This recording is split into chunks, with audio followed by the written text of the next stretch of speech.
BNP জামায়াতের ডাকা হরতাল অবরোধে দেশব্যাপী অরাজকতা, নাশকতা, অগ্নিকাণ্ড, পেট্রোল বোমা এবং মানুষ হত্যার প্রতিবাদে সর্ব ইউরোপিয়ান আওয়ামী লীগ বেলজিয়ামে বিক্ষোভ সমাবেশ করেছে।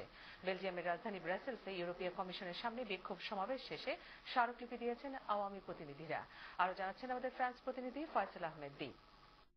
বিএনপি জামাতের ডাকা হরতাল অবরোধে দেশব্যাপী চলছে সহিংসতা। বাসে পেট্রোল বোমা মেরে দগ্ধ করছে সাধারণ মানুষকে। এছাড়াও দেশব্যাপী গাড়ি ভাঙচুর, চলন্ত গাড়িতে আগুন, রেল লাইনের স্লিপার উপড়ে ফেলে রেল যোগাযোগ ব্যাহত করা সহ বাংলাদেশকে জঙ্গি রাষ্ট্রে পরিণত করার পায়তারা করছে বিএনপি জামাত জোট, এমন অভিযোগ করে বক্তব্য রেখেছেন আওয়ামী লীগ নেতৃবৃন্দ। গত 10 ফেব্রুয়ারি সর্ব ইউরোপিয়ান আওয়ামী লীগের উদ্যোগে বেলজিয়ামের রাজধানী ব্রাসেলসে ইউরোপীয় কমিশনের সামনে বিক্ষোভ সমাবেশ এবং স্মারকলিপি দেন আওয়ামী প্রতিনিধিরা।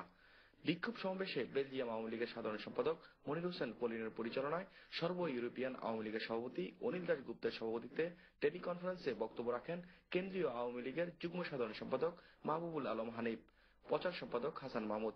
এছাড়া বক্তব্য রাখেন ফ্রান্স আওয়ামী লীগের সভাপতি বেনজির আহমেদ সেলিম, সাধারণ সম্পাদক মোহাম্মদ আবুল কাশেম, সর্ব ইউরোপিয়ান আওয়ামী লীগের সহসভাপতি আব্দুল্লাল বাকি, যুগ্ম সাধারণ সম্পাদক মুজিবুর রহমান, বেলজিয়াম আওয়ামী লীগের সভাপতি বজলুর রশিদ বুলু, সর্ব ইউরোপীয় আওয়ামী লীগের সভাপতি অনিল দাস গুপ্তের নেতৃত্বে 5 সদস্যের একটি প্রতিনিধি দল বাংলাদেশের বর্তমান পরিস্থিতির চিত্রসহ একটি প্রতিবেদন এবং স্মারকলিপি ইউরোপীয় কমিশনে হস্তান্তর করেন।